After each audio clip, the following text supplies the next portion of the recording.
Matapos hiwalayan ng kanyang asawa si Jethro dahil hindi niya ito nabigyan ng anak, wala siyang ibang ginawa kundi magpakalasing sa bar. Hanggang nakilala niya ang isang babae na inakala niyang bayaran. Binili niya ito sa halagang 10 milyon para sa isang gabing kaligayahan. At dahil ang akala niya ay baog siya, hindi siya gumamit ng proteksyon dahil tiwala siya sa kanyang sarili na hindi niya mabubuntis ang babae. Pagkatapos ng gabing yon, ipinagpatuloy ni Jethro ang malungkot niyang buhay at pinilit ibaon sa limot ang gabing namagitan sa kanila ng estrangherang babae. Pero paano kung magkita ulit sila ng binayaran niyang babae at sabihin nitong buntis ito? At paano rin kung bumalik ang ex-wife niya? Sino ang pipiliin niya? Babalikan ba niya ang pag-ibig na minsan siyang sinaktan at dinurog? O magsisimula siya ng panibagong buhay kasama ang babaeng nagbigay ng panibagong pag-asa sa kanyang buhay? Pagkatapos ipawalang bisa ng korte ang kasal ni Jethro at Cassie, dumiretso sa bar si Jethro para uminom. Hindi para mag-celebrate, kundi para kalimutan ang masakit na pangyayari sa kanyang buhay may asawa. 3 taon silang kasal ni Cassie, pero pinili ni Cassie na ipaanal ang kanilang kasal dahil wala siyang kakayahang magkaroon ng anak.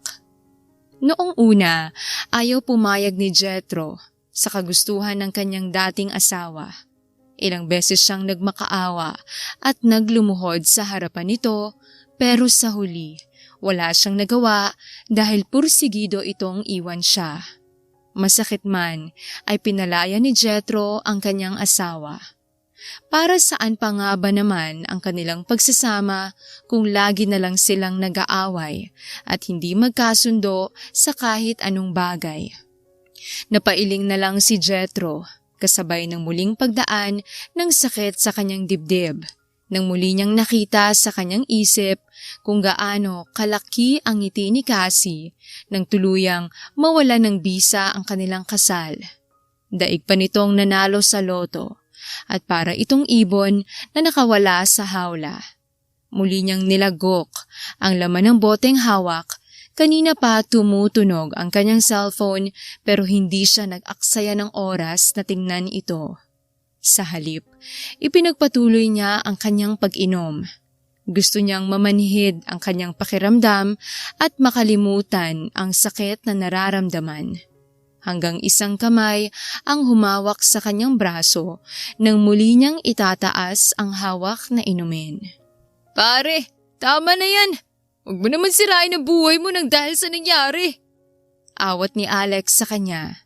Ito ang matalik niyang kaibigan simula elementary. Para na rin silang magkapatid at parehong nagmula sa mayamang angkan. "Pabayaan mo na lang ako. Ito lang ang gusto kong gawin ngayon." Tugon ni Jethro na hindi na nagawang itago ang kalasingan sa kanyang tinig. Mabigat na nagbuntong hininga si Alex bago umupo sa harap ng kaibigan. "Sige, ikaw ang bahala. Tumawag nga pala si tita. Hindi mo raw sinasagot mga tawag niya.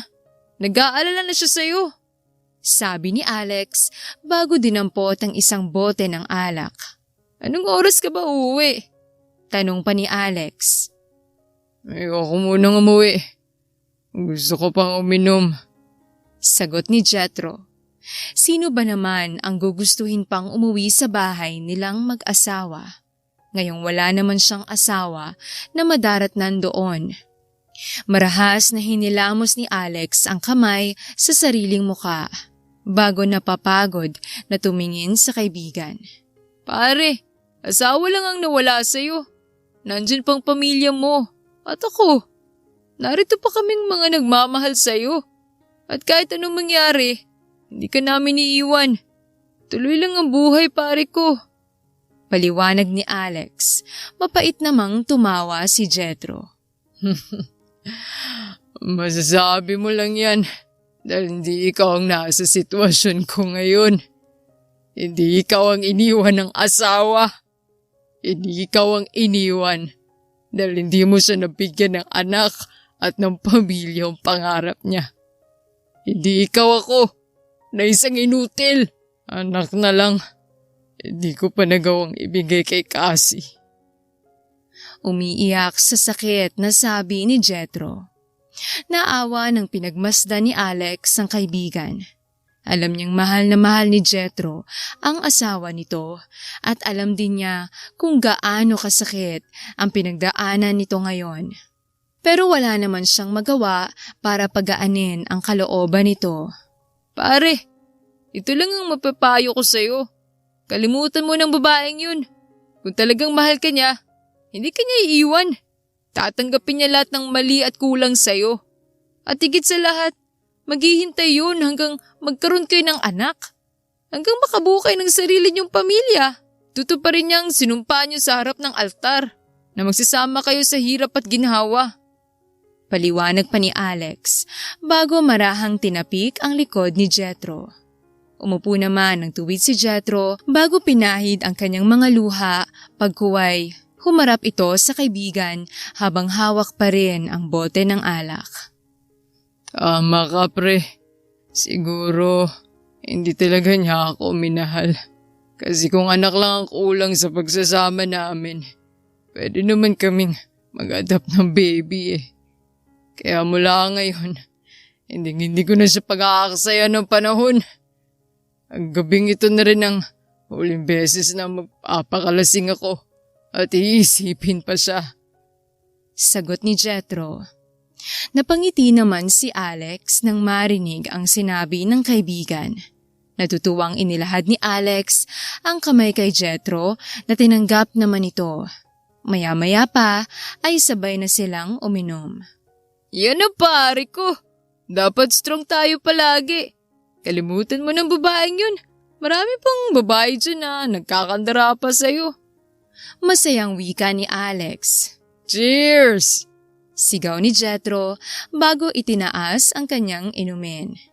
Cheers! Para sa pagmumove on na pare ko! Sagot ni Alex at masayang pinagdikit ang mga dulo ng kani-kanilang hawak na bote. Maya-maya pa ay natigilan ang magkaibigan nang tumunog ang cellphone ni Alex. Agad namang tiningnan ni Alex kung sino ang tumatawag. Si Mrs. Tumatawag. Sasagutin ko muna. Paalam ni Alex at agad nang tumayo para magtungo sa tahimik na lugar. Okay, take your time. Sagot ni Jethro. Habang nakikipag-usap si Alex sa cellphone, ipinagpatuloy naman ni Jethro ang pag-inom. Hanggang lumapit sa kanya ang isang waitress na may dalang alak. Pakiramdam ni Jethro ay tumigil ang paligid niya nang makita ang magandang mukha ng babae. Maamo ang mukha nito at mukhang inosente. Lalo pa siyang nabighani sa babae dahil sa matamis na ngiti sa mga labi nito. Pero hindi maitatago sa mukha nito na bago pa lang ito sa lugar dahil nakikita niya sa mga mata nito na naaasiwa pa ito doon. "Excuse me sir, narito na pong order nyo." Mahinhin ang tinig na saad nito. Para namang nagising sa realidad si Jethro nang marinig ang boses ng babae. Thank you. Tugon ni Jethro at nagbigay daan sa babae para maayos nitong mailagay sa table ang mga alak na inorder ni Alex. Malapit nang matapos ang babae sa ginagawa nitong pagkuha sa mga bote ng alak na walang laman nang matuon ang mga mata ni Jethro sa matambok nitong pang-upo. Dala ng kalasingan, hindi napigilan ni Jethro ang kanyang sarili.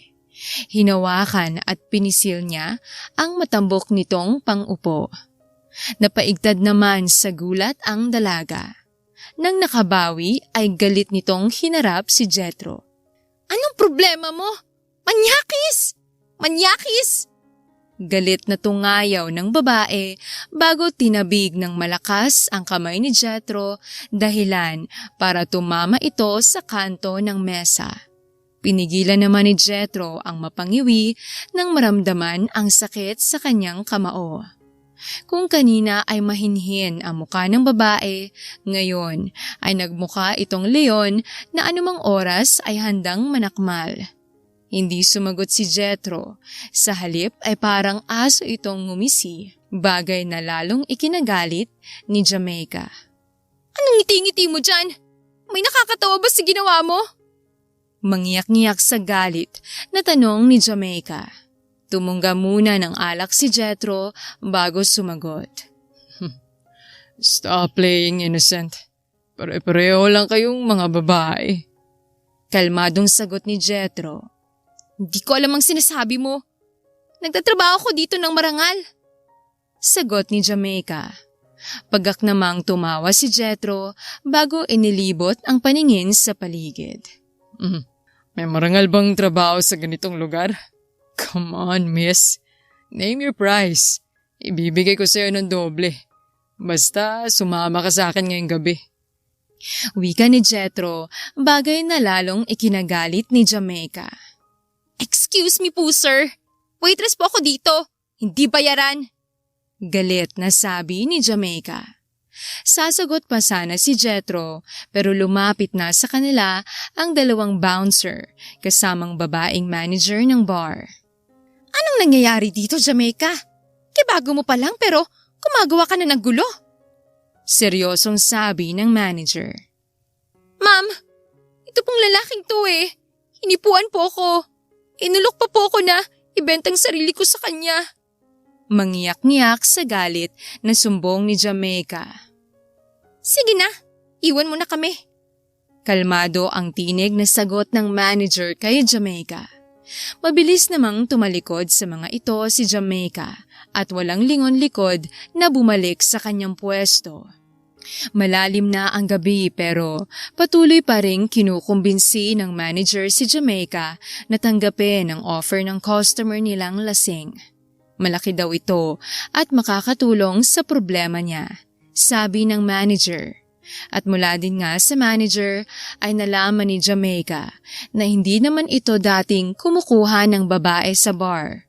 Siguro daw ay gusto lang nito ng panandali ang aliw dahil may problema ito.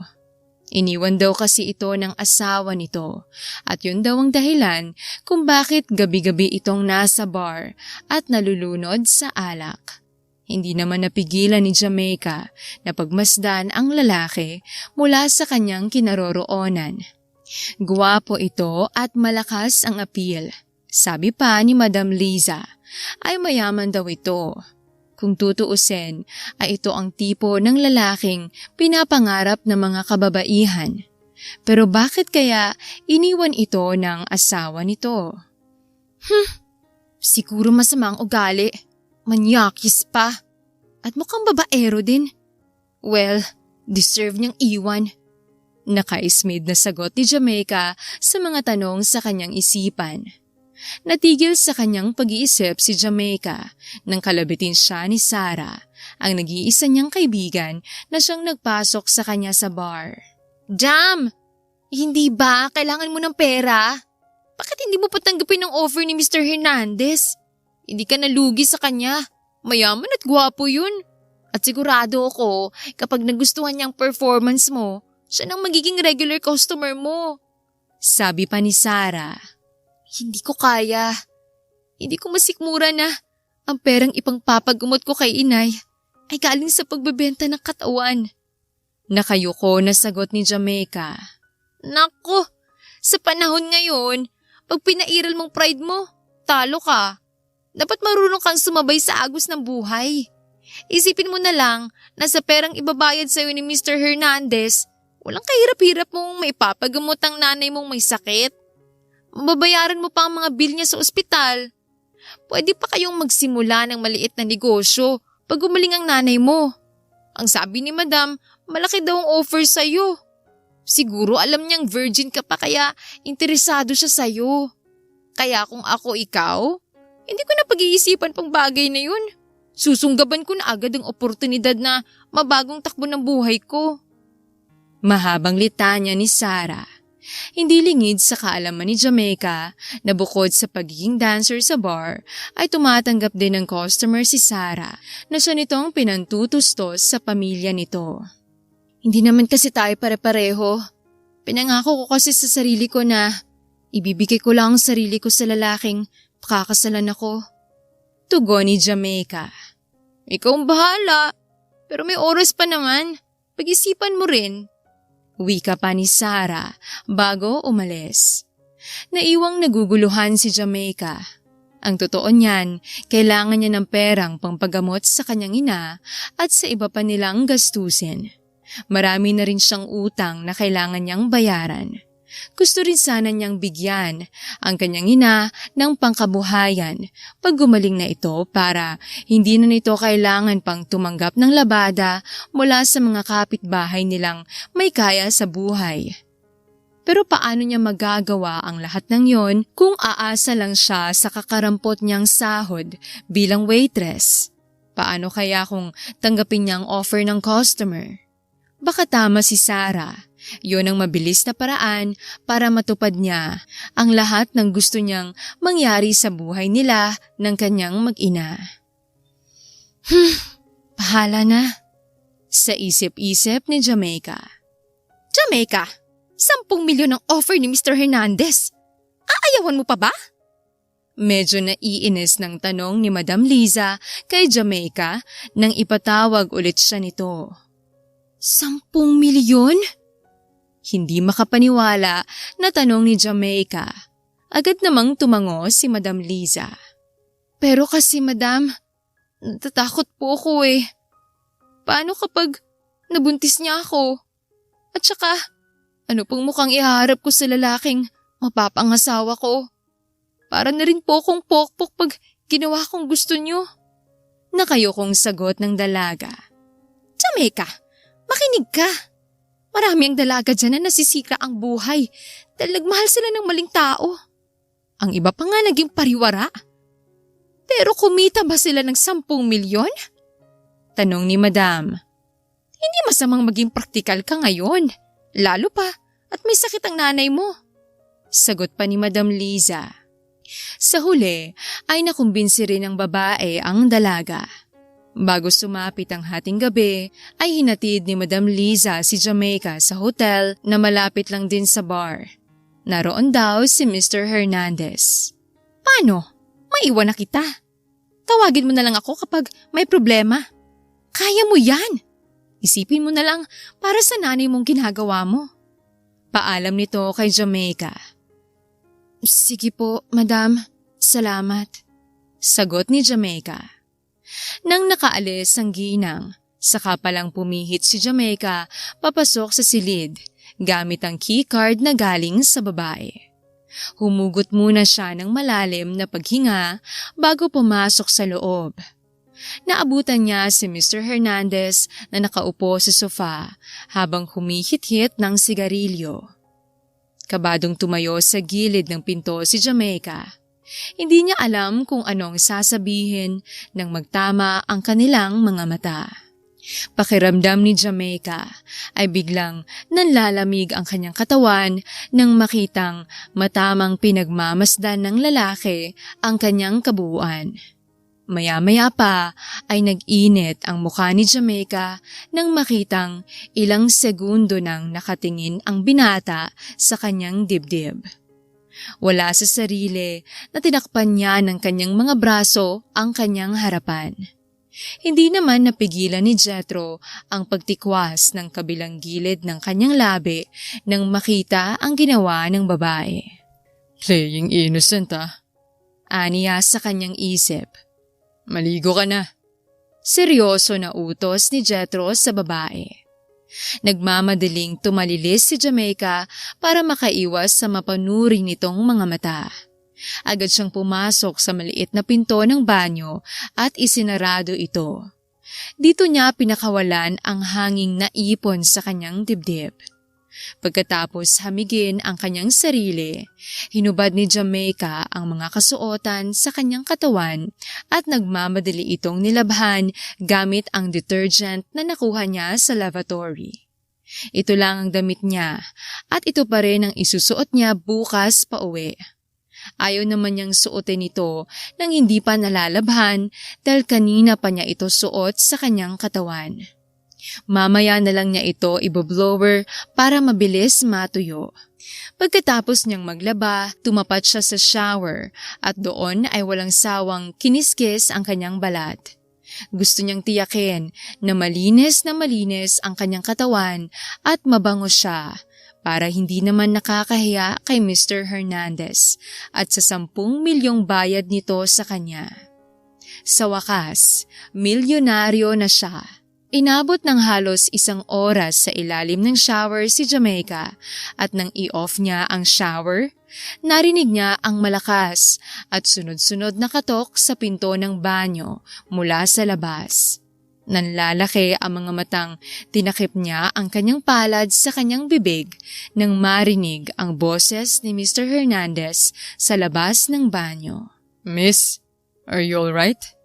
Bakas sa tinig na tanong ni Mr. Hernandez. Bigla namang natilihan si Jamaica at hindi alam kung anong gagawin. Mabilis niyang kinuha ang towel at binalot ito sa kanyang katawan. Miss? Tawag ulit sa labas. Sandali lang. Nauutal na sagot ni Jamaica at nagkukumahog na lumapit sa pinto. Pero nang maalalang wala siyang suot na damit maliban sa towel na nakapulupot sa kanyang hubad na katawan, parang napaso na lumayo siya sa pinto. Naguguluhang tumingin sa Jamaica sa kanyang mga basang damit. Bigla siyang nakaramdam ng pagsisisi na nilabhan niya agad ang mga ito. Sana pala ay hindi na lang para may maisuot siya ngayon. Okay ka lang ba talaga? Bibilang ako na 3. Kapag hindi ka pa lumabas, sisirain kong pinto. Nagbabantang saad ni Jethro sa labas. Hindi naman malaman ni Jamaica kung ano ang gagawin. Lalabas na, sagot ni Jamaica at lakas loob na binuksan ang pinto. Namumula ang kanyang muka nang humarap siya sa binata. Pakiramdam ni Jamaica ay biglang nag-init ang kanyang pakiramdam nang sandaling nagtama ang mga mata nila ni Jethro. Hiyang-hiya siya sa kanyang sarili dahil para na rin siyang nakahubad sa harapan nito at tanging ang kulay puting towel ang tumatakip sa kanyang kahubaran. Kagatlabing umiwas si Jamaica sa binata pero bigla siya nitong hinatak at binuhat. Hindi makapagsalita si Jamaica at parang robot na hindi nakuha ang gumalaw o pumalag man lang. Dinala siya ni Jethro sa kama at pinahiga doon. Ito na rin ang nag-alis ng towel na nakabalot sa kanyang katawan. Hindi nagtagal ay para siyang sanggol na nakahiga sa kama. You're so beautiful. Namumungay ang mga matang sabi ni Jethro. Bago inilapit ang mga labi sa mukha ng dalaga at sinimulang gawin ang kanina pa niya gustong gawin sa katawan ni Jamaica. Napadaing pa si Jamaica nang tuluyan siyang pinasok ng lalaki. I'm sorry. I'll be gentle. Mahinang bulong ni Jethro sa tenga ni Jamaica at saka marahang hinaplos ang pawisan nitong noo. Kinabukasan, nagising si Jamaica dahil sa mataas na sikat ng araw. Mag-isa na lang siya sa malaking kama. Agad niyang pinulupot sa kanyang katawan ang comforter bago bumangon. Nakita niya ang isang bento box na may lamang kanin. May note ding makikita dito. Good morning, eat well, forget me. Mga salitang nakanote sa maliit na papel. Nasa tabi nitong isang paper bag, sinilip ni Jamaica ang laman nito at nakita niyang isang off-shoulder dress, may kasama na rin itong panloob. At sa loob nito ay naroon din ng isang maliit na sobre kung saan nakapaloob ang isang pirmadong tseke na nagkakahalaga ng 10 milyon.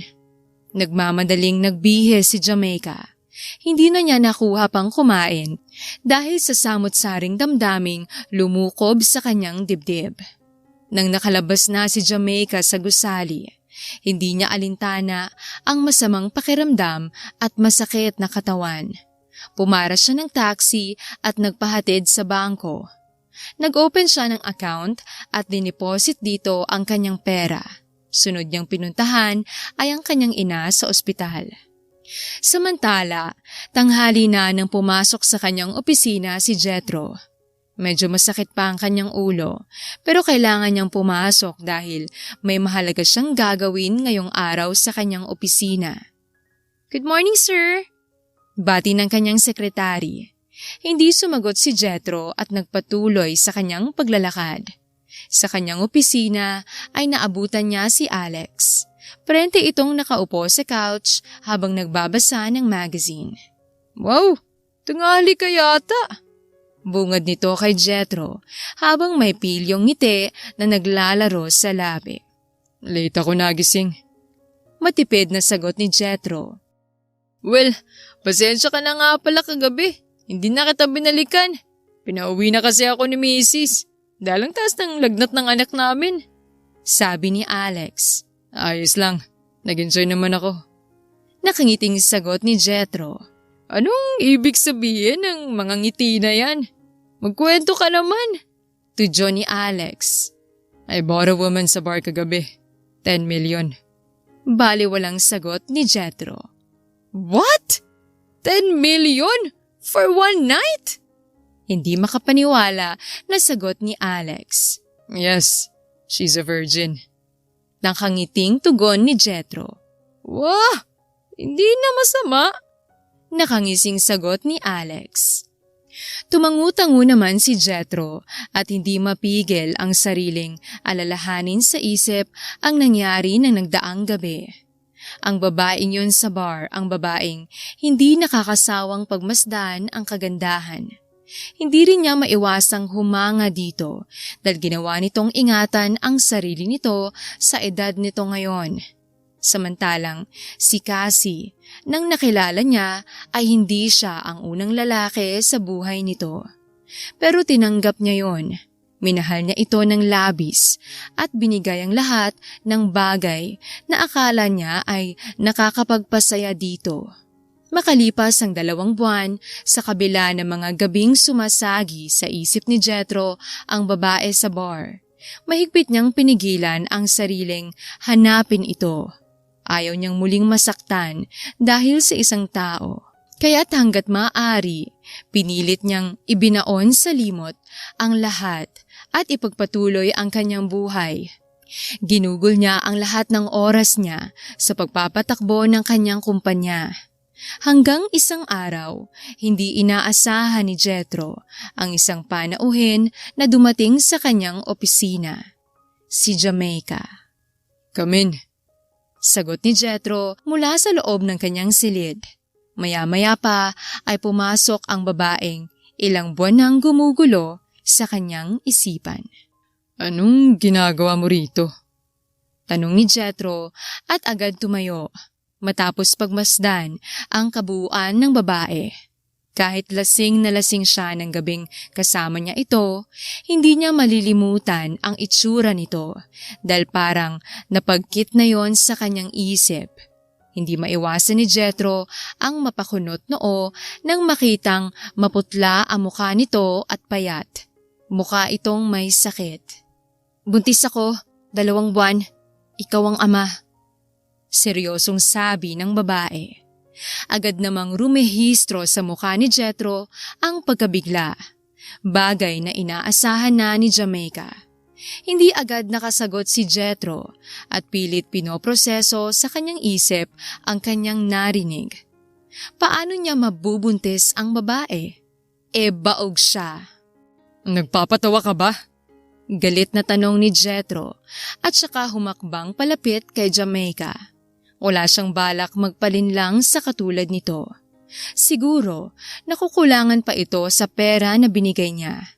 Sa halip na makipagtalo, inilabas ni Jamaica mula sa kanyang handbag ang resulta ng ultrasound na pinagawa niya kanina lang. Tahimik niya itong inabot kay Jethro. Agad naman itong tinanggap ang sobre at binuksan. Paanong nangyari? Naguguluhang tanong ni Jethro. Kailangan mo pa bang itanong yan? Siyempre, nabuntis ako dahil may nangyari sa atin. Galit na sagot ni Jamaica. What I mean is, Sasabihin sana ni Jethro na baog siya, pero pinigilan niya ang kanyang sarili. hindi mo kailangang magpanggap para makahutot ng pera sa akin. Name your price, ibibigay ko. Basta wag ka na lang magpapakita sa akin, kahit kailan. Galit na bulyaw ni Jethro sa babae. Pakiramdam niya ay ininsulto nito ang kanyang pagkalalaki. Agad namang nagunahan sa pagpatak ang mga luha ni Jamaica. Sa tingin mo ba, kailangan ko pa ng pera? Sapat na sa akin ng 10 milyon na binayad mo. Kung tutuusin nga, kahit hindi ko na sabihin sa'yo na buntis ako dahil kayang-kaya ko ng buhay ng anak ko. Pero andito ako at pinapaalam ko pa rin sa'yo dahil baka gusto mong malaman na may anak ka. Pero huwag kang mag-alala, hindi kita pipiliting panagutan ako o kahit kilalanin ng anak natin. Sapat na sa akin na sinabi ko sa'yo na buntis ako para malaman mo na magkakaanak ka na. Namumula ang mukha sa galit na sagot ni Jamaica. Hindi naman agad nakasagot si Jethro. Tama ang babae. Hindi nito kailangang magpanggap dahil malaking halaga ang 10 milyon na binigay niya dito. At kung gagamitin nito sa tama ang perang yon, kaya na nitong buhayin ang kanyang anak. Aalis na ako. Iiwan ko na sa yung result na yan para may remembrance ka sa anak natin. Wika pa ni Jamaica. Pero bago pa makalabas si Jamaica sa silid nito, mabilis na hinawakan ni Jethro ang kanyang pulso at pinigilan siya. Kung totoo nga ang sinasabi mo, magpagawa tayo ng paternity test. Pinagpapawisang saad ni Jethro. Matamang pinagmasdan ni Jamaica ang lalaki at nang nakitang seryoso nga ito, walang pag-aalinlangan siyang pumayag. Sige, pumapayag ako. Sagot ng dalaga. Mabuti na yon para hindi nito pagdudahan ang katauhan ng kanilang magiging anak. Walang sinayang na sandali si Jethro. Agad siyang tumawag sa kaibigan niyang doktor bago dinala si Jamaica sa klinik nito. Nagpagawa sila ng test sa doktor gamit ang makabagong teknolohiya. At dahil kilala ni Jethro ang doktor, ginawa agad nila ang mga test at hindi nagtagal ay nakuha nila ang result. At mula doon ay nalaman ni Jethro na siya nga ang ama ng bata. Naniniwala ka na? Tanong ni Jamaica kay Jethro nang makitang titig na titig ito sa resulta ng test at paulit-ulit binasa ang resulta. Oo. I'm sorry kung pinag-isipan kita ng hindi maganda. Ang buong akala kasi namin ng ex-wife ko. Ako ang may diferensya, kaya hindi kami nagkaroon ng anak. Hindi pa rin makapaniwala na sagot ni Jethro. Naintindihan ko. Pero gusto ko lang ding linawin sa'yo. Hindi mo kailangang panagutan ng baby ko. Sabi ni Jamaica. No, pananagutan ko kayo ng anak ko. Bubuo tayo ng isang masayang pamilya. Nagluluhang sabi ni Jethro. Masayang masaya siya. Pakiramdam niya ay binuo ni Jamaica at ng baby sa sinapupunan nito ang kanyang pagkatao. Saan tayo pupunta? Tanong ni Jamaica nang makita na ibang direksyon ang tinatahak nila. Taliwa sa direksyon ng bahay nila na binigay niya dito kanina. Pupunta tayo sa mall. Gusto kong bumili ng mga gamit ng baby natin. Sagot ni Jethro. Pero hindi ba masyado pang maaga para mamili ng mga gamit niya? Hindi pa natin alam ang gender niya. Pigil ni Jamaica dito. Oo nga no. Pero okay lang. Pipili na lang tayo ng mga kulay na pwede sa kahit anong maging gender niya. Masayang tugon ni Jethro. Hindi naman napigilan ni Jamaica nang umiti nang makita kung gaano ito kasaya ngayon. Malayong malayo sa itsura nito noong una niya itong makita. Noon ay nababalot ng lungkot at sakit ang mga mata nito. At kapag titingin ito sa'yo, ay wala kang makikita sa mata nito kundi puro kalamigan. Sige, Ikaw ang bahala, sagot ni Jamaica. Isang matamis na ngiti naman ang binigay ni Jethro sa dalaga. Pagkatapos nilang pumili ng mga gamit ng baby, hinatid ni Jethro sa bahay ng mga ito si Jamaica. Napagkasunduan na rin nilang lilipat sa bahay niya si Jamaica sa susunod na araw. Uunahin muna niyang ipalinis ang kanyang bahay. Aalisin niya ang lahat ng mga bagay na naroon na may kaugnayan pa sa kanyang dating asawa. Lumipas sa mga araw. Katulad ng plano ni Jethro, isang umaga, sinundo niya si Jamaica sa bahay ng mga ito. Tapos na niyang ipalinis ang kanyang bahay at ang mga gamit ng dati niyang asawa ay pinadala niya sa pamilya nito. Personal niyang ipinagpaalam si Jamaica sa nanay nito. Anak, sigurado ka ba? Sasama ka sa kanya? May himig ng pag-aalala na tanong ni Aurora sa anak. Bahagya namang nilingon ni Jamaica si Jethro na ngayon ay nakaupo sa sofa. Opo, Nay. Upo kayo mag-alala. Mabuting tao po si Jethro. Sagot ni Jamaica. Pero anak, kailan mo lang nakilalang lalaking yan? Teka nga, siya bang sinasabi mong tumulong sa'yo? Tanong ni Aurora. Opo, Nay. Siya po yun. Pagsisinungaling ni Jamaica. Totoo na galing kay Jethro ang perang pinangpagamot niya sa kanyang ina, pero hindi niya nagawang sabihin sa ina ang dahilan kung bakit siya tinulungan ng binata, maging kung magkano ang kabuuan ng perang binigay nito sa kanya ay inilihim din niya. Napakabuti naman pala niya. O sige, mag-iingat ka doon. Ingatan mo rin ang pinagbubuntis mo. Paalala ng ginang. Salamat po, Nay. Kayo rin po. Mag-ingat kayo palagi dito sa bahay. Sagot ni Jamaica at kinuha ang kanyang mga gamit. Naku, huwag mo kong alalahanin. Nandiyan naman ang pinsan mong si Myrna. Siya nang bahala sa akin. Tugon ni Aurora. Matapos ihanda ang mga gamit na dadalhin, lumapit si Jamaica sa kinaroroonan ni Jethro. Ready? Tanong ni Jethro bago kinuha kay Jamaica ang bag na dala nito. Oo, pasensya na kung medyo naiinip ka sa paghihintay. Sagot ni Jamaica. No, it's okay. So, let's go? Tanong ng lalaki. Sige. Tugon ni Jamaica at sumunod na dito palabas ng bahay habang nasa likuran niya ang kanyang ina. Hindi niya maiwasang mag-alala sa bagong buhay na tatahakin niya kasamang binata. Ayaw naman niyang ipagkait dito ang kanyang anak dahil may karapatan din ito doon. Aalis na po kami. Paalam ni Jethro sa ginang pagkatapos nitong ilagay ang mga gamit ni Jamaica sa compartment ng sasakyan. Sige, mag-ingat kayo. Ikaw nang bahala sa anak ko. Ingatan mo siya at ang baby niyo.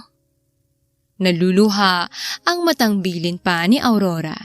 Huwag po kayong mag-alala. Hindi ko po sila pababayaan. Sagot ni Jethro. Pagkatapos ng mahigit 1 oras na biyahe, huminto sila sa tapat ng isang maganda at may kalakihang bahay. Nagbusina si Jethro ng ilang beses bago lumabas ang isang guard at binuksan ang gate. Agad namang pinasok ni Jethro ang sasakyan sa loob ng bakuran. Maingat niyang inalalayan pababa ng kotse si Jamaica. Ang ganda naman dito. Sigurado ka bang dito ako titira? Puno ng pagkamangha ang tinig na wika ni Jamaica. Oo naman, dito tayo titira dahil ditong bahay ko. Tugon ni Jethro. Talaga? Sa'yo to? Ang galing mo naman. Pinagpala ka talaga. Piruin mo, ang ganda ng bahay mo. Masayang komento ni Jamaica. Pinag-ipunan kong pagpapagawa nito.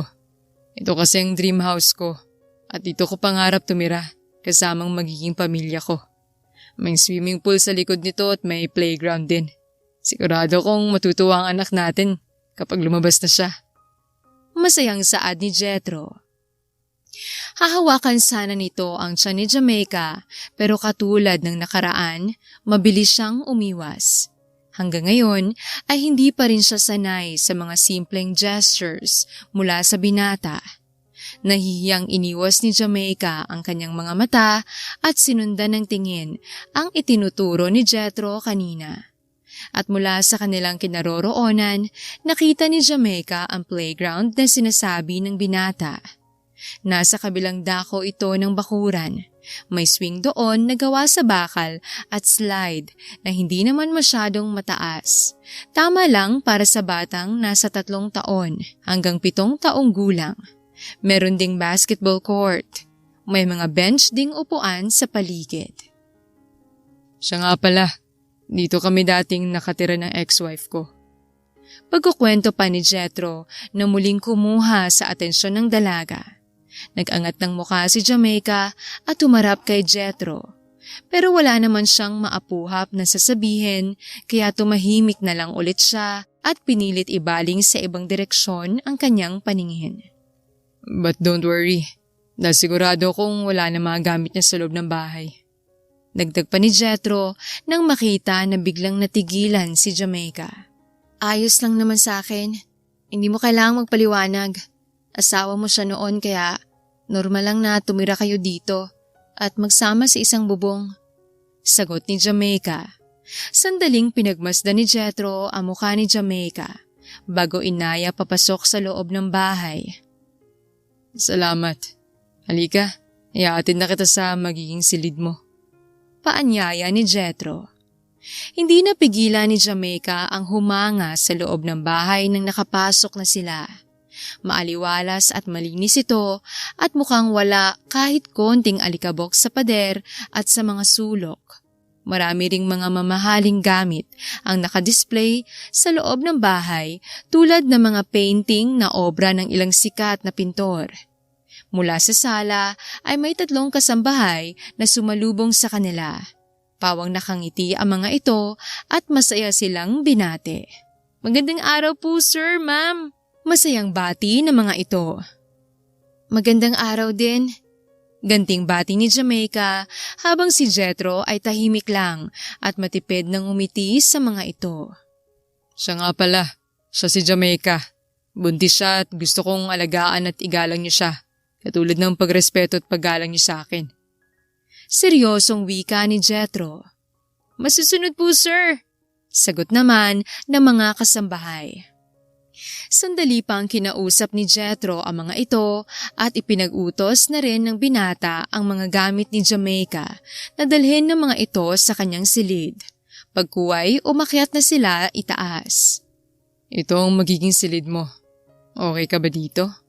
Wika ni Jethro nang narating nila ang isang nakapinid na pinto. Binuksan ni Jethro ang pinto at tumambad sa harapan ni Jamaica ang isang malaking silid. Sa tabi ng malaking kama ay mayroong side table at sa kabilang bahagi naman ay may malaking built-in cabinet. Maaliwalas din ang silid dahil sa malamig na kulay ng pintura nito. Salamat. Ikaw, saan pala ang room mo? Hindi ka ba dito matutulog? Tanong ni Jamaica nang walang nakitang gamit na panlalaki sa silid. Diyan lang sa tapat ng silid mo ang silid ko. Pwede mo kong puntahan kapag may kailangan ka o may gusto kang pagkain. Tugon ni Jethro, bigla namang ginapang ng hiya si Jamaica.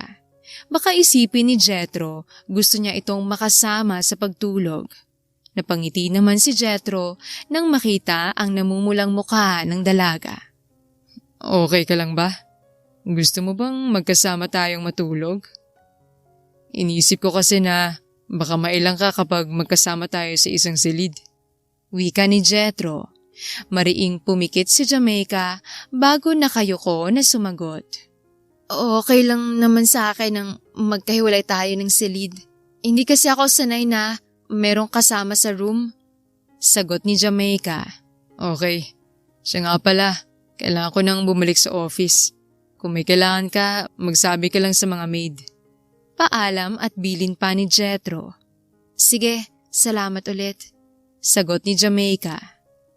Nang sumara ang pinto ng silid ni Jamaica, saka pa lang siya nakahinga ng maluwag. Pero hindi nagtagal at nakaramdam na siya ng antok. Humihikab na lumapit siya sa kanyang kama at humiga. Nang sumapit ang 5:00 ng hapon, nagtungo sa kusina si Jamaica para tumulong sa mga kasambahay na maghanda ng pagkain para sa kanilang hapunan. Mabait naman ang mga ito kaya nakasundo niya agad. Marami rin siyang nalaman sa mga ito na may kaugnayan kay Jethro. Nang sumapit ang 5:00 ng hapon, pasado 6:00 ng gabi, nang pumarada sa tapat ng bahay ang sasakyan ni Jethro. Nagmamadaling lumabas ng kusina si Jamaica para salubungin ng lalaki. Kahit malinaw sa kanya nang anak lang nila ang ugnayan nila, hindi niya napigilan ng sariling manabik na muli itong makita at makausap. "Hi!" Matamis ang ngiting bati ni Jamaica kay Jethro. Nag-angat naman ang mukha ang lalaki at agad nawala ang lukot sa mukha nito nang makita ang dalaga. Nakakunot ang noo nito at mukhang pagod na pagod sa trabaho, pero nang makita ang malaking ngiti sa mga labi ni Jamaica, bigla siyang napalis at napalitan ng matamis ding ngiti. Hi, nandyan ka pala. How was your day? Hindi ba naging pasaway ang baby natin? Tanong ni Jethro bago maglakad palapit kay Jamaica. Nanlaki naman ang mga mata ng dalaga nang lumapat sa kanyang pisngi ang mainit nitong labi. "Okay naman kami. Nakatulog ako ng matagal kanina," sagot ni Jamaica. Good. Para naman makabawi ka ng lakas. Sagot ni Jethro bago binaba ng tingin sa puso ni Jamaica. Pwede bang pahawak? Tanong ni Jethro habang ang mga mata ay nakatuon sa tiyan ng dalaga. Bigla namang nakonsensya si Jamaica nang naalala ang 2 beses na pagtangkang paghawak ni Jethro sa kanyang tiyan pero palaging hindi natutuloy. "Oo naman," sagot ni Jamaica. At yun ang hudyat na hinintay ni Jethro at agad inilagay ang kamay sa puso ni Jamaica. Nang hindi pa ito makontento, yumuko ito at inilapat ang tenga doon. Hindi naman malaman ni Jamaica kung ano ang nararamdaman niya nang lumapat ang kabilang pisngi ni Jethro sa kanyang tiyan. Hello baby, Daddy's here. How are you? Kausap ni Jethro dito habang marahang hinihimas ang puso ni Jamaica. Sandaling nagtagal doon ang binata, maya-maya ay tumayo na ito ng tuwid. Saka mapungay ang mga matang tumingin kay Jamaica. Thank you for carrying my baby. After ng mga nangyari sa buhay ko, hindi ko inakala na mabubuo pa akong muli at magiging masaya. Salamat dahil muli mong binuo ang buhay ko. Buong pusong pasasalamat ni Jethro. Wala yun. Ako nga ang dapat magpasalamat sa'yo. Dahil sa'yo kaya naipagamot kong nanay ko. Tugon ni Jamaica. Sige na nga. Tama na. Baka umiyak ka pa. Awat ni Jethro nang makitang nagsisimula ng naging emosyonal ang babae. Siya nga pala, nakahanda ng pagkain natin. Halika, kumain na tayo? Alok ni Jamaica. Sige, mauna ka na. Aakit lang ako sa taas para magpalit ng damit. Tugon ni Jethro at agad nang tumalikod. Nang umakyat sa taas si Jethro, bumalik naman sa kusina si Jamaica at inihanda ang iba nilang kailangan sa pagkain. Eksaktong tapos na siya sa kanyang ginagawa nang pumasok sa kusina si Jethro. Ang sarap naman yata ng niluto nyo. Nagutom ako bigla. Nakangiting papuri nito. Si Jamaica ang nagluto niyan, anak. Tinanong niya kasi kung anong paborito mo, kaya sinabi ko naman, recipe niyang kare-kare na yan. Kumain ka na. Masayang sagot ng pinakamatandang kasambahay. Nalaman ni Jamaica na ito palang nag-alaga kay Jethro simula ng sanggol pa lang ito at nahiwalay lang sa binata ng mag-asawa ito at bumukod ng bahay. Pero nang iwan ito ng dating asawa ay lumipat sa bahay na yon si Nanay Tess para mabantayan ang kanyang dalaga. Talaga? Mukhang masarap. Nakangiting sagot ni Jethro bago sinulyapan si Jamaica na nooy naglalagay ng pagkain sa pinggan niya. "Kain ka na?" Saad nito. Salamat. Tugon ni Jethro at sabay na silang kumain. Isang araw, matapos samahan si Jamaica sa prenatal check-up nito, dumiretso si Jethro sa kanyang kumpanya. Naabutan niya doon si Alex. Hay! Anong nabalitaan ko na? Meron ka na daw babaeng ibinabahay. Tanong nito. Si Jamaica. Nabuntis ko siya. Tugon ni Jethro. Ha? Paano? Ang akala ko ba? Baog ka. Bakas ang pagkagulat sa mukha na tanong ni Alex. Hindi ko rin alam kung paano nangyari. Pero isa lang ang sigurado ko. Ako ang ama ng bata. Tugon ni Jethro at kinuwento sa kaibigan ang ginawa niyang test. Wow! Congrats pare! Masayang sagot ni Alex. Bago umuwi sa bahay, dumaan muna sa flower shop si Jethro para bumili ng bulaklak na ibibigay niya kay Jamaica. Sa ilang buwan nilang magkasama sa iisang bubong, hindi niya napigil ang sariling mahulog dito. Kaya naman, inamin niya ito sa babae. Wala siyang nakuhang sagot mula kay Jamaica, pero nararamdaman niyang mahal na rin siya nito. At nakahanda siyang gawin ng lahat para maramdaman nitong totoo ang hangarin niya. Gabi-gabi niya itong binibigyan ng bulaklak at ng kung ano-ano pang bagay na alam niyang ikatutuwa nito. Kahit pa nga wala siyang alam sa panliligaw, ay sinusubukan pa rin niya at aaminin niyang masaya siya sa kanyang ginagawa. Kasiya ang hindi niya naranasan sa dati niyang asawa. Palabas na si Jethro ng flower shop nang nakatanggap siya ng mensahe mula kay Jamaica. Napangiti pa si Jethro nang basahin ang mensahe nito. Gusto daw nito ng pakwan. Wala na daw sa bahay at wag daw siyang uuwi nang walang dalang pakwan. Kaya naman sa halip na diretso pa uwi, pinili ni Jethro na tahakin ang daan patungo sa pinakamalapit na supermarket sa kanyang kinaroroonan para bumili ng pakwan. Magbabayad na sana si Jethro sa counter nang mabangga niyang isang babae. Si Cassie. Walang emosyong tiningnan niya ito pagkuway nilampasan. Pero hindi pa man nakakalayo si Jethro ay humawak ito sa kanyang braso. "Hi! Kumusta?" Bakas ang pananabik sa tinig na tanong nito. I'm okay. Matipid na sagot ni Jethro. Pwede pa kitang yayain kumain? Or coffee? Malambing na tanong ni Cassie. No thanks. Kailangan ko nang umuwi. Tanggi ni Jethro sa dating asawa. Jethro, nag-uusap pa tayo. Hindi mo ba ako na-miss? Ilang buwan din tayong hindi nakita. Why you're so cold? Tanong ni Cassie at walang pakialam na pinulupot sa leeg ni Jethro ang mga braso nito. May dahilan pa ba para mamiss kita? Matagal na tayong hiwalay. Sa tingin mo ba, hindi pa rin ako naka-move on? Meron na akong bagong buhay, Cassie. At sa buhay ko ngayon, hindi na ikaw ang kasama ko. Mariing sagot ni Jethro bago binaklas ang mga braso ng babae sa kanyang batok at tuluyan itong iniwan. Naiwang umuusok sa matinding galit si Cassie. Hindi niya matanggap na ganun kadali siyang makakalimutan ni Jethro. Samantalang sa sala ay kanina pa hindi mapalagay si Jamaica. Ngayon lang ginabi ng uwi si Jethro.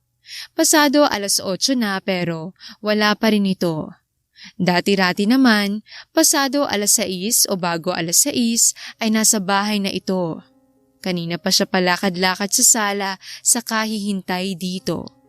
Sobra na siyang nag-aalala para sa lalaki at kung hindi lang nakakahiyang tawagan ito, baka kanina pa niya ginawa. Kaso, nahihiya siya sa maaaring isipin nito. Baka sabihin naman itong masyado niyang minomonitor ang mga galaw nito. Jamaica, hindi ka ba kakain? Lalamig ng pagkain. Puna ni Nanay Tess sa dalaga. Mamaya na lang po, Hihintayin ko na po si Jet. Magalang na sagot ni Jamaica. Naku, baka mamaya pa yun. Hindi maganda sa'yong nalilipasan ng gutom. Lalo't buntis ka. Paalala ng babae. Parating na rin po siguro yon. Ang sabi po niya kanina, pauwi na siya. Nag-crave lang po ako sa watermelon. Kaya sabi ko, ibili niya na ako. Sagot ni Jamaica. O siya, sige. Ikaw ang bahala. Tawagin mo lang ako kapag gusto mo nang kumain. Bilin pa ng matanda. Muling lumipas ang 30 minutos saka palang narinig ni Jamaica ang pagdating ng kotse ni Jethro. Nagmamadali siyang lumabas ng bahay at sinalubong ito. Bakit ngayon ka lang? Nakangusong tanong ni Jamaica. Sorry, naipit ako sa traffic. Tugon ni Jethro. Hindi sumagot si Jamaica. Nakanguso ito habang nakatingin kay Jethro at nakapamewang pa sa harapan ng binata. Heto na po ang pakwan. Malambing na sabi ni Jethro. Naiinis na tiningnan ni Jamaica ang pakwan bago malamig na tumingin sa binata. Ayoko na niyan, sa'yo na lang. Nakalabing sabi nito. Ha? Akala ko ba gusto niyo ni baby ng pakwan? Kalmadong sagot ni Jethro habang nakatingin sa tiyan ni Jamaica na medyo nahahalata na. Kanina gusto ko, ngayon ayaw ko na. Pero hindi naman masasayang yan eh. Ikaw kumain. Sagot ni Jamaica bago tumalikod. Napailing na lang na sumunod si Jethro dito hanggang narating nila ang kusina. Hindi ka pa rin kumakain? Tanong ni Jethro nang makita ang hindi pa nagagalaw ang mga pagkain sa mesa. Hinintay kita. Tugon ni Jamaica bago humila ng upuan para sa kanya at nagsimula ng kumain. Nang matapos kumain, akala ni Jethro ay makakapagpahinga na siya pero hindi niya inaasahan ang ipapagawa sa kanya ni Jamaica. Nay, pakihiwa po akong pakwan. Kakain si Jethro. Tawag ng dalaga sa kasambahay. Ha? Ako? Hindi makapaniwala na tanong ni Jethro sa kanya naalala ang sinasabi ng dalaga kanina pa. Yap, matipid na tugon ni Jamaica. Kayo talagang mga bata kayo. Kung kailan gabi na, sa kanyo naisipang kumain ng pakwan. Sermo ni Nanay Tess bago binaba sa harapan ng dalawa ang hiniwang pakwan. Sigurado ka? Uubusin ko lahat to? Tanong ni Jethro. Tango naman ni Jamaica at saka humalukip-kip sa mesa at pinanood kumain si Jethro na noon ay kahit busog na ay pinilit pa ring ubusin ang pakwan. Nang isang hiwa na lang ang natira, dinampot ito ni Jamaica at kinain. Ang sarap. Gusto ko pa ng pakwan. Nasasarap ang sabi nito. Naiinis man ay pinilit pa rin ni Jethro maging kalmado at pilit isinilid sa isip ang mga payo ni Alex sa kanya tungkol sa paglilihi ng babae. Sarado ng supermarket ngayon. Malayo naman tayo sa palengke. Hindi na kita mabibili niyan. Pigil hiningang sabi ni Jethro, baka maisip ni Jamaica na magpabili ngayon. Bukas na lang kita ibibili. Dagdag pa ni Jethro. Okay. Pero gusto ko, mabilis ka dumating ah. Nakataas ang kilay na tugon ni Jamaica. Oo, promise. Sagot ni Jethro. Nang matapos kumain ng dalawa, sabay silang lumabas sa kusina. Gusto sanang sabihin ni Jethro kay Jamaica ang tungkol sa pagkikita nila ng kanyang ex, pero nagdalawang isip siya. Baka mag-isip ito ng hindi maganda, lalo pa at na-late na siyang nakauwi. May nakalimutan nga pala akong ibigay sa'yo. Wait lang, kunin ko. Saad ni Jethro nang paakyat na sana sila sa kanika nilang silid. Okay, sa room na ako. Doon na lang kita hihintayin. Tugon ni Jamaica. Sige, mag-ingat ka sa pag-akyat ha. Dahan-dahan lang. Bilin pa ni Jethro bago lumabas. Nang bumalik siya, dala niya ang isang pumpo ng rosas na binili niya kanina. Pinuntahan niya sa silid nito si Jamaica at naabutan niya itong naghahanda na para matulog. For you. Nakangiting sabi ni Jethro. Thank you. Pero hindi ka na sana nag-abala. Hindi pa nga nalalantang binigay mo sa akin nung nakaraan, no? Sagot ni Jamaica at itinuro ang rosas na dala nito kahapon. Okay lang yan. Gusto ko kasi lagi kong maparamdam sa inyong mag-ina kung gaano ko kayo kamahal. Nakangiting sagot ni Jethro. Para namang kiniliti ang puso ni Jamaica nang marinig ang sinabi nito. Nahihiyang kinamot niya ang kanyang batok bago diretsyong tumingin sa mukha ni Jethro bago tumayo. Alam mo, hindi ka naman pala mahirap mahalin. Ang totoo niyan, mahal na kita. Kiming pag-amin ni Jamaica.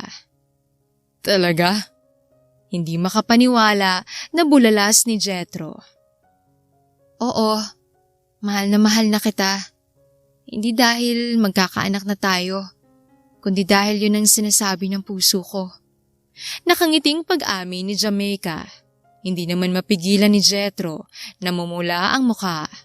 Hindi niya alam kung bakit parang ngayon lang siya na in love ng ganito.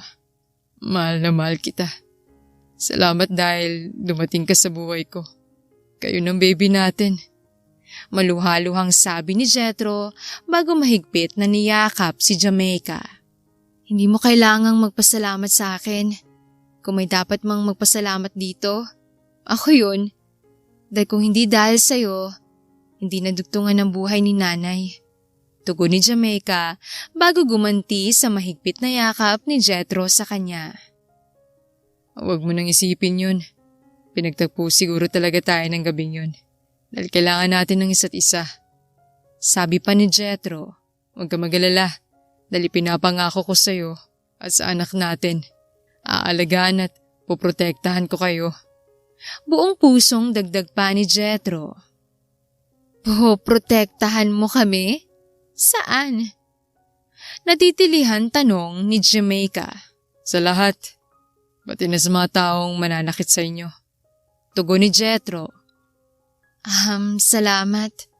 Narinig mo ba yon, baby ko? Ganun tayo kamahal ng daddy mo. Masayang kausap ni Jamaica sa batang nasa kanyang sinapupunan. Hindi lang yun.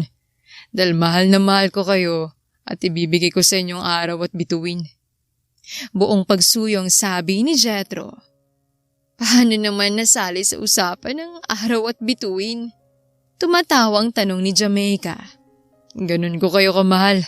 Nakahanda akong ibigay sa inyong langit. Seryosong sagot ni Jethro. Ang corny Kunway ng gigigil na sagot ni Jamaica. Upang pigilan ang kilig na nararamdaman, kinuha pa niya ang ilong ni Jethro at pinanggigilan yon. Ilang sandali pang nagharutan at kulitan ang dalawa. It's late. I think I should sleep na. Hindi maganda sa'yo at sa baby natin ang magpuyat. Wika ni Jethro pagkatapos silipin ang orasan sa orasang pambisig na suot. Okay, good night. Matutulog na ako para makapagpahinga ka na rin. Alam ko namang pagod ka. Malambing na sagot ni Jamaica. Good night din. Sweet dreams. Sagot ni Jethro. Palabas na sana ito sa silid nang bigla itong lumingon kay Jamaica. Maya-maya pa ay muli itong naglakad pabalik. Pwedeng humingi ng kiss? Isa lang. At pinatulis pa ang nguso. Matulog ka na. Pagod lang yan. Nahihiyang tugon ni Jamaica. Sige na. Please. Isa lang naman. Kahit sa face lang. Ungot pa nito. Sige, sa face lang Sagot ni Jamaica. Agad namang lumapit sa kanya si Jethro at halikan na sana sa pisngi si Jamaica. Pero biglang nailang ang dalaga at sa pag-iwas niya sa mainit niyang labi tumama ang mainit na labi ni Jethro. Akala ni Jamaica smack lang ang gagawin ng binata. pero nanlaki ang kanyang mga mata nang tuluyan nitong sinakop ang kanyang bibig. Sweet. Nakangiting komento ni Jethro pagkatapos ng makapigil hininga nilang paghahalikan. Malalim na ang gabi pero hindi pa rin dalawin ng antok si Jamaica. Hindi mawala sa kanyang isip ang nangyari kanina. Ilang beses pa niyang sinubukang matulog pero hindi pa rin siya nakatulog. Maya-maya pa ay lumabas sa kanyang silid si Jamaica, dalang isang unan. Nang tumapat siya sa pinto ng silid ni Jethro, kinatok niya ito. Hindi nagtagal ay pupungas-pungas na binuksan ng binata ang pinto. What's wrong? May kailangan ka ba? Paos ang tinig na tanong ni Jethro. Hindi ako makatulog. Nakangusong sagot ni Jamaica. Bakit? May masakit ba sa'yo? Nag-aalala na tanong ni Jethro. Wala naman. Gusto ko sana makitulog sa room mo. Sagot ni Jamaica at sinilip ang loob ng silid. Sure. Halika. Pasok ka. Paanyaya ni Jethro bago nilakihan ang bukas ng pinto at inalalayan pumasok si Jamaica. Maging sa paghiga ay inilalayan pa ni Jethro ang dalaga bago siya humiga sa tabi nito. Tulog na tayo. Wika ni Jethro. Okay. Sagot ni Jamaica at hinila ang comforter hanggang tapat ng kanyang dibdib. Ilang sandaling pinakiramdaman ni Jamaica ang binata nang hindi na nagsalita si Jethro. Sinilip ito ni Jamaica at nakita niyang bumalik na ulit ito sa pagtulog. Pero katulad kanina, maila pa rin ang antok kay Jamaica. Gising na gising pa rin ang kanyang diwa. Samantalang si Jethro ay kanina pa humihilik. Lalo pa siyang nahihirapan matulog nang nag-alburuto ang kanyang tiyan. Gusto niyang kumain ng carbonara pero tulog na tulog si Jethro. Nahihiya naman siyang gisingin ito dahil alam niyang pagod ito sa maghapong pagtatrabaho. Nang hindi na matiis ni Jamaica ang paghilap ng kanyang sikmura, napabalikwas siya ng bangon, kaya naalimpungatan si Jethro. Pupungas-pungas itong bumangon at umupo sa kanyang tabi. Hindi ka makatulog? Tanong ni Jethro sa paos na tinig. Nagugutom ako. Gusto ko ng carbonara. Sagot ni Jamaica. What? Pwede bang bukas ka na lang kumain yan? Tanong ni Jethro bago muling humiga sa kama. Ngayon ko gustong kumain. Nagugutom ako. Hindi ako makatulog pag gutom. Katuwiran ni Jamaica. Pumapalatak na muling bumangon si Jethro. Tumayo siya sa gilid ng kama at saka sinulyapan ang nakasimangot na dalaga. Okay, I will make carbonara for you. Malambing na sagot ni Jethro. Agad namang nawala ang busangot na mukha ni Jamaica. Matamis siyang umiti bago tinanggap ang kamay ng binata na nakalahad sa kanya. Mag-isang hinanda ni Jethro ang lahat ng sangkap na kailangan niya para sa iluluto niya. Hindi na siya nanggising pa ng kasambahay dahil 10 oras na ng gabi at lagpas na sa working hours ng mga ito. Habang nagluluto si Jethro, umupo si Jamaica sa silyang nasa harap ng dining table at humalukip-kip doon habang pinapanood ang bawat galaw ng binata. Minsan, iniisip niya kung bakit iniwan ito ng asawa nito, gayong nasa lalaki na yata ang lahat ng magandang katangian ng isang lalaki.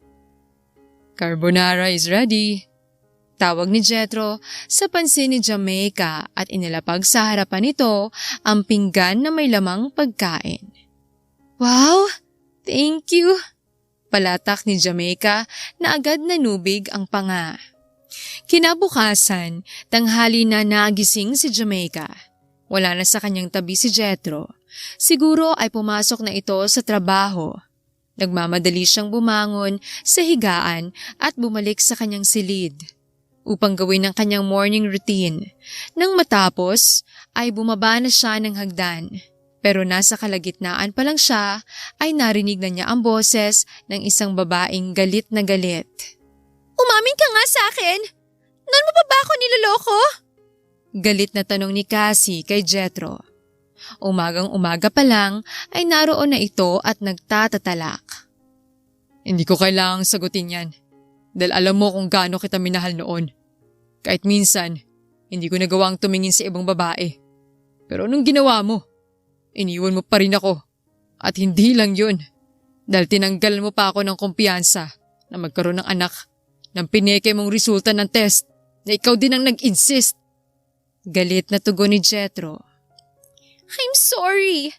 Ginawa ko lang yun dahil yun ang pinakamatibay na ebidensya para i-annul ng korteng kasal natin. Pero nandito na ako ngayon. Promise, babawi ako sa'yo. Ibabalik ko ang lahat sa dati. Pakiusap ni Cassie. Umalis ka na. Hindi kita kailangan. At huwag ka nang babalik pa kahit kailan. Tugon ni Jethro. No! You can't do this to me! Mahal na mahal kita. I'm so sorry sa lahat ng kasalanan ginawa ko sa'yo. Promise, magbabago na ako. Umiiyak na pakiusap ni Cassie.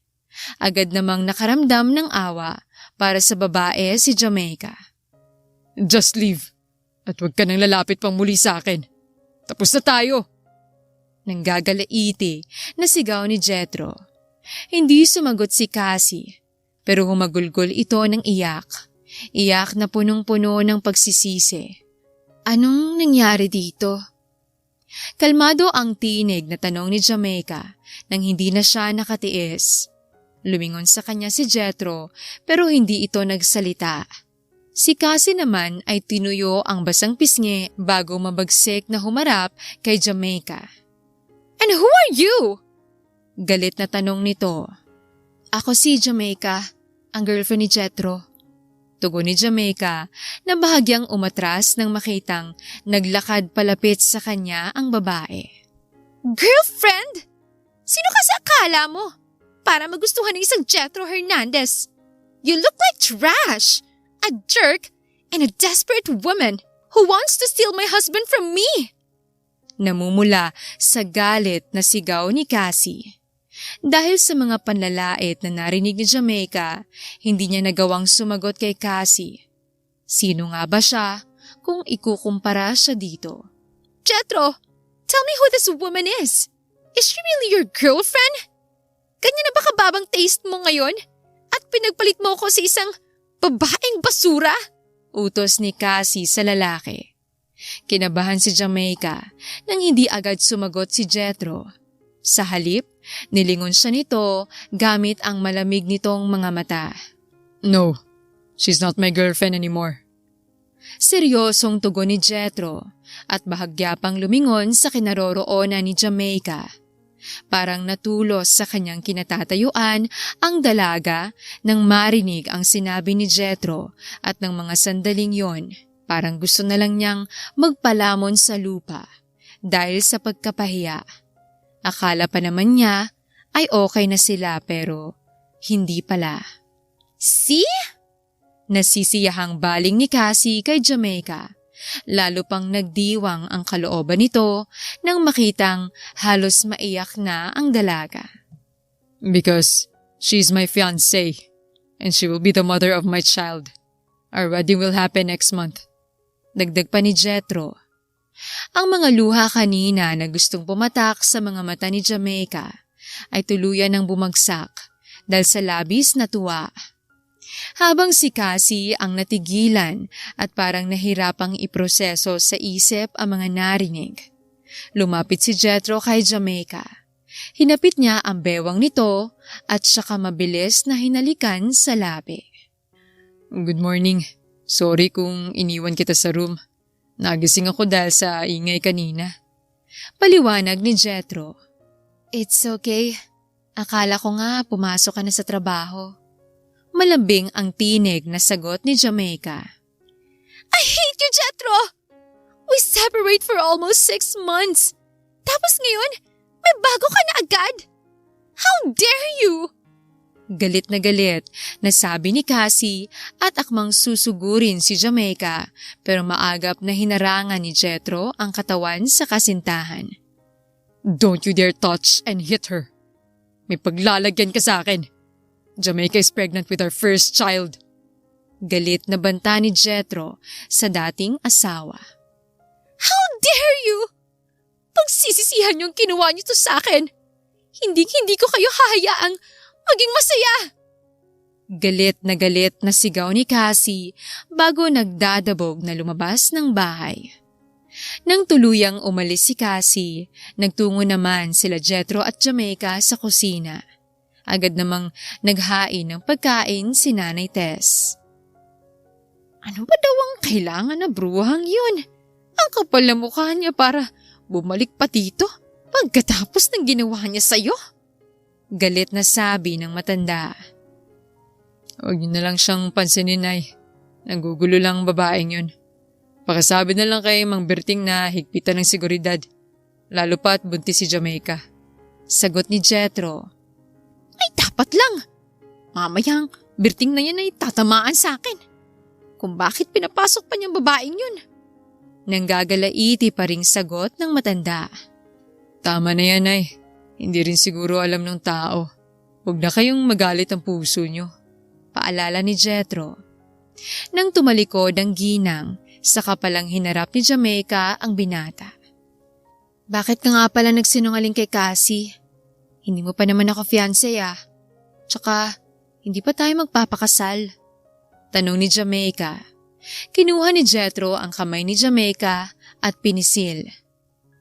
Sinong nagsabi na hindi pa tayo magpapakasal? Tanong ni Jethro. Bakit? Pakakasalan mo ba ako? Tanong naman ni Jamaica. Bakit hindi? Ikaw ang ina ng magiging anak ko. At saka mahal natin ang isa't isa. Kasal na lang ang kulang sa atin kaya mamaya may pupuntahan tayo. Sagot ni Jethro. Saan? Nagtataka na tanong ni Jamaica. Secret. Malalaman mo rin mamaya. Sagot ni Jethro. Katulad ng sinabi ni Jethro, pagkatapos nilang kumain ng tanghalian ay umalis sila ng bahay at nagtungo sa isang boutique. Iba't ibang klase ng gown ang nakita ni Jamaica doon. Anong gagawin natin dito? Tanong ni Jamaica. Magpapasukat ka ng gown para sa kasal natin. Tugon ni Jethro. Kasal? Totoo ba to? Hindi makapaniwalang tanong ni Jamaica. Yes. Nakangiting sagot ng binata. Ang totoo ay tinawagan niya si Alex para humingi ng tulong dito para sa preparasyon ng kanyang kasal. Habang pumipili ng gown si Jamaica, tumunog ang cellphone ni Jethro kaya nagpaalam itong sasagutin muna ang tawag. Hanggang isang gown ang umagaw sa pansin ng dalaga. Tube ang tabas nito at sadyang kaakit-akit tingnan. Kukunin na sana ni Jamaica ang gown nang may isang kamay na humawak dito. Mukhang totoo nga na ang babaeng pakakasalan ng dati kong asawa ay isang cheap and unworthy woman. Pagpili na lang ng gown, hindi mo pa magawa? Nangiinsultong sabi ni Cassie. Pwede ba? Huwag mo akong pakialaman. Wala naman akong ginagawang masama sa'yo. Sagot ni Jamaica. Meron. Dahil inagaw mong ex ko sa akin. Tugon ni Cassie, galit na galit. Ex mo na siya nang nakilala ko siya. Meaning, hindi na kayo. Isa pa, kaya ko nga siya nakilala dahil iniwan mo siya. Tugon ni Jamaica. Oops! Oo nga pala. Nakilala ka niya sa bar. Ano ka dun? Waitress o prostitute? Nangaasar na tanong nito at sinadya pang lakasan ang boses para makuha ang atensyon ng mga tao sa paligid nila. At nagtagumpay naman ito dahil halos lahat ng taong naroon ay nasa kanilang atensyon. Kahit ano pa siya, wala kang pakialam. Jamaica has a good heart. Hindi katulad mo na sarili lang iniisip. Sagot ni Jethro na hindi na malaya ni Jamaica na nakalapit na pala sa kanya. Kinuha nito ang kanyang kamay at inalalayan siya palabas ng boutique. Saan tayo pupunta? Paanong gown na pinili ko? Tanong ni Jamaica. Ihahatid na lang nila sa bahay, once okay na. Tugon ni Jethro. Mabuti naman kung ganon. Nakakaya nang bumalik sa boutique pagkatapos akong ipahiya ni Cassie. Tugon ni Jamaica. Hindi mo kailangang mahiya sa kanya. Sa barman kita nakilala. Alam kong mabuti kang tao. Sagot ni Jethro. Salamat. Tugon ni Jamaica bago humilig sa dibdib ng lalaki. Pagkatapos ng ilang araw na leave sa trabaho, pumasok na ngayong araw si Jethro. Subsub siya sa dami ng trabaho na kailangan niyang gawin ngayong araw. Nasa kalagitnaan pa lang si Jethro sa pagpirma sa mga papeles na kailangan niyang pirmahan nang bumukas ang pinto ng kanyang silid. Nang nag-angat siya ng muka, ang nag-aalala ng muka ng kanyang secretary ang nabungaran niya. Sir, pasensya na po pero ayaw po mapigil ni Miss Cassie. Natataranta nitong sabi. Hi! Bati ni Cassie bago kumaway at matamis ng umiti sa dating asawa. Sige, iwan mo na kami. Utos ni Jethro sa kanyang secretary. Nang lumabas ang secretary ni Jethro, sinarado ni Cassie ang pinto at nilock pa ito. Si Jethro naman ay tumayo sa swivel chair nito at kunot noon na hinarap ang dating asawa. Anong ginagawa mo rito? Tanong ni Jethro. Nalaman ko na hindi na ako welcome sa bahay mo. Kaya naisipan kong dito ka na lang bisitahin. Malambing na tugon ni Cassie. Cassie, please stop your game. Wala akong panahon para dyan. Kalmadong sabi ni Jethro. Why? Wala pa nga akong ginagawa eh. Kabado ka na agad. Sagot ni Cassie habang may mapanuksong ngiti sa mga labi. Pakendeng itong naglakad palapit sa kinaroroonan ni Jethro at pinaglandas ang mga daliri sa dibdib ng binata. Anong ginagawa mo? Nagpipigil ng galit na tanong ni Jethro. Hindi mo ba ako na-miss? Ilang buwan din tayong hindi nagkita. Sagot ni Cassie. Naiinis na kinuha ni Jethro ang pulso ng babae at inilayo ito sa kanya. Stop. Sa tingin mo ba, makukuha mo pa ako sa mga pagganyan mo? Cassie, iniwan mo ako sa ere. Pero kahit ganun ang ginawa mo, tinanggap ko. At ngayon, kahit hindi ka humingi ng tawad, pinatawad na kita. Dahil masaya na ako sa buhay ko. Ikaw, kailan mo mahanap ang totoong gusto mo sa buhay? Wika ni Jethro. Hindi agad nakasagot si Cassie. Matapang itong nakipagtitigan sa lalaki. Maya-maya ay naging malamlam ang mga mata ni Cassie nang muli itong humarap sa binata. After nung ginawa ko sa marriage natin, alam ko na ngayon kung ano talagang kailangan ko at ang gusto kong gawin sa buhay ko. I want to be with you again, Jet. Nang lumayo ako, doon ko na-realize kung gaano kita kamahal. Umiiyak na pag-amin ni Cassie. No, Cassie. Hindi mo ako mahal. Dahil kung totoong minahal mo ako, hindi mo gagawin sa akin ang mga ginawa mo. Sagot ni Jethro. Please, give me one more chance. Umiiyak na pakiusap ni Cassie. No more chance na, Cassie. Hindi na tayo pwedeng dalawa. Magkakaanak na kami ni Jamaica. Siya ang magiging ina ng mga anak ko. Siya ang bumuo sa akin ng dinurog mo ko. Sa kanya ko tutuparin ang lahat ng pinapangarap ko noon na kasama ka. Sagot ni Jethro. Please, don't do this to me. Hindi mo na ba ako mahal?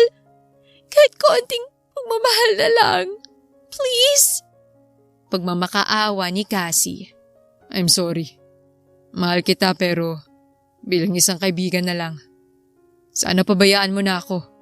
Ibigay mo na sa akin ng kalayaang gusto ko. Katulad ng ginawa ko nang hiningi mo yun sa akin. Sagot ni Jethro. Mahal na mahal pa rin kita, Jeth. Umiiyak na sabi ni Cassie. I'm sorry. Tugon ni Jethro. Hindi na sumagot pa si Cassie. Malakas itong humagulgol ng iyak sa opisina ni Jethro. Gustuhin man ng binata na lapitan ito at aluin, hindi niya ginawa. Dahil para kay Jethro, mas mabilis nitong matatanggap ang lahat kung wala na itong makikita pang awa sa kanya. Lumipas ang ilang minuto bago hinamig ni Cassie ang kanyang sarili at naglakad palapit sa pinto. Akala ni Jethro aalis na ito, kaya nagulat siya sa muli nitong pagharap sa kanya ay hubad na ito. Cassie, anong ginagawa mo? Galit na tanong ni Jethro. Alam kong na-miss mo ko at alam ko rin na mahal mo pa ako. Tugon ni Cassie bago nang aakit na naglakad palapit sa binata. Cassie, stop it! Kahit anong gawin mo, hindi mo na mababagong katotohanan. Nawala na tayo. Awat ni Jethro dito. No, I know you still love me. Last time mo lang ang Jamaica na yun. Sagot ni Cassie. Cassie, please! Magkaroon ka naman ng konting respeto sa sarili mo. Dumagundong ang tinig na saway ni Jethro sa babae. Para namang binuhusan ng malamig na tubig si Cassie nang makita ang galit na mukha ni Jethro. Mabilis niyang isinuot ang kanyang damit at biglang natauhan. Walang paalam na lumabas siya sa silid ng binata. Napahugot na lang ng mabigat na hangin sa dibdib si Jethro nang tuluyan ng nakaalis ang babae. Lumipas ang 1 buwan at ngayong araw ang kasal nila Jethro at Jamaica. Ang lahat ng tao sa paligid nila ay excited at pawang masaya para sa kanilang pag-iisang dibdib. Pero hindi rin sila nakaiwas sa panghusga ng ilan. Kasi nga, ilang buwan pa lang simula nang naanal ang kasal ni Jethro sa dati nitong asawa, ay heto at ikakasal ulit ito sa ibang babae at buntis pa. Pero dahil masaya si Jamaica at Jethro, hindi na nila binigyan pa ng pansin ang bagay na yun. Congratulations to both of you! Nakangiting bati ni Sarah. Congratulations! Kabi-kabilang pagbati na natatanggap ng dalawa mula sa kanilang mga bisita sa reception. Wow! Blooming ka ngayon ha! Mukhang masayang-masaya ka! Puna ni Alex sa kaibigan. Siyempre, wala namang dahilan para malungkot pa ako. Pakiramdam ko, nasa akin ang lahat. Pare, wala na akong mahihiling pa kundi kaligtasan ng mga mahal ko sa buhay. Sagot ni Jethro. Wah! Parang bigla kang naging bakla, bro! Kansyaw ni Alex sa kaibigan. Dahilan para sabay silang tumawa. Bro, maraming salamat nga pala sa lahat ng tulong mo. Saad pa ni Jethro. Walang anuman, basta ikaw pare ko. Sagot pa ni Alex. Si Jamaica naman ay nasa isang table kasama si Sarah. Masayang-masaya talaga ako para sa'yo. Imagine, parang kailan lang ayaw na ayaw mo pa sa kanya. Tapos ngayon, heto't kasal na kayo. Kinikilig na sabi nito pagkatapos sulyapan si Jethro na nooy abala sa pakikipag-usap sa ibang bisita. Ikaw talaga, ganun naman siguro talaga. Marami munang kailangan pang pagdaanan bago natin makilalang taong para sa atin. Tugon ni Jamaica. Ay, correct! Kaya ako, hindi ako nawawalan ng pag-asa na one day, may tao pa ring mamahalin ako ng totoo. Sagot ni Sarah. Totoo naman yan? Sa ganda mo ba namang yan? Sagot ni Jamaica. Masayang nakipag-inuman at tawanan ang bagong kasal sa kanilang mga bisita. Nagpatuloy ang kasiyahan pero hindi nagtagal ay nagpaalam na si Jethro na uuwi na sila dahil pagod na si Jamaica at kailangan nang magpahinga. Marami pang panunukso na narinig si Jethro mula sa mga kaibigan at pamilya niya. Ayon sa mga ito ay gusto lang niyang masolo ang kanyang asawa. Bagay na tinawanan lang niya. We are married now. Are you happy? Tanong ni Jethro kay Jamaica habang nasa sasakyan sila. Oo naman. Hanggang ngayon, hindi pa rin ako makapaniwala. Tugon ni Jamaica. Maniwala ka na. Dahil marami pa akong sorpresa para sa'yo. Sabi pa ni Jethro. Naku tama na ang mga sorpresa na yan. Dapat focus na tayo sa pagdating ni baby. Ilang buwan na lang, makikita na natin siya. Nasisiyahang sabi ni Jamaica. Oo nga pala. Hello baby. Masaya ka din ba ngayon? Kausap ni Jethro sa tiyan ni Jamaica. Hala, gumalaw si baby. Tumatawang saad ni Jamaica at hinawakan ng umbok niyang tiyan. Talaga? Ibig sabihin lang nun, masaya siya para sa atin. Natutuwang tugon ni Jethro. Habang nasa biyahe ay masayang nag-uusap ang dalawa hanggang narating nila ang kanilang bahay. Pero pagpasok nila sa sala, isang panauhin ang hindi nila inaasahang naghihintay sa kanila. Si Cassie. Anong ginagawa mo rito? Kung nanggugulo ka lang, mabuti pang umalis ka na. Kasal na kami ni Jamaica at wala ka nang magagawa para sirain yun. Wika ni Jethro. Hindi ako pumunta dito para manggulo. Tanggap ko lang hanggang dito na lang tayo. At kaya nga pala ako pumunta dito para magpaalam at batiin kayo. Congratulations sa inyong dalawa. At gusto ko ring humingi ng tawad sa panggugulo ko sa inyo. Don't worry. Ito na ang last na makikita niyo ako. Dahil sa Canada na ako nakabase. I wish na sana maging matatag at masayang pagsasama niyong dalawa.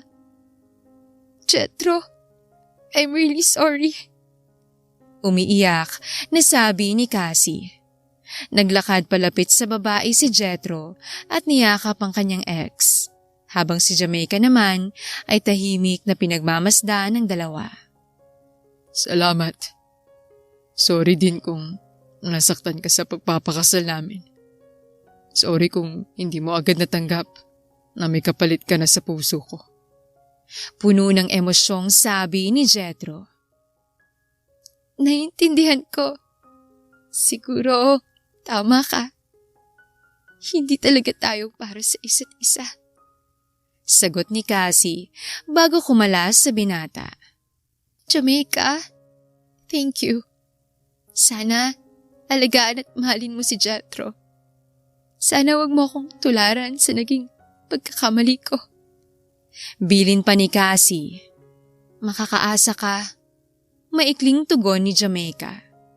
Ilang sandali pang nag-usap ang tatlo at nang umalis na si Cassie, masayang bumaling si Jethro sa asawa. Thank you. Hindi mo lang ako tinuruang magmahal ng totoo. Binigyan mo pa ako ng sariling pamilya. Sagot ni Jethro. Ano ka ba? Lagi ka nalang nagpapasalamat.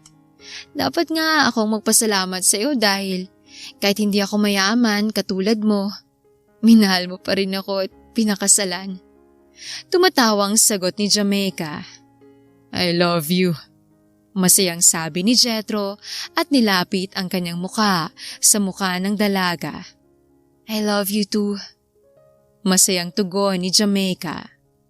At yun lang ang hinintay ni Jethro, binuhat niya si Jamaica paakyat ng hagdan at dinala sa kanyang silid. Tonight is our best night ever! Masayang sabi ni Jethro at sinimulang kilitiin ang asawa. Lumipas ang 3 buwan, ang makulay at masayang pagsasama ni Jamaica at Jethro ay lalo pang naging makulay nang isilang niya ang kanilang unang supling na lalaki. At mula noon ay mas naging masaya ang tahanan ng dalawa at binusog ng pagmamahal at pagkalinga ang kanilang anak. Tuluyan na rin silang nawalan ng balita kay Cassie simula nang ikasal sila. Ang alam lang nila ay sa Canada na ito nanirahan kasama ang pamilya nito. Lesson: bago natin bitawan ang isang bagay, dapat sigurado tayong hindi na natin ito kailangan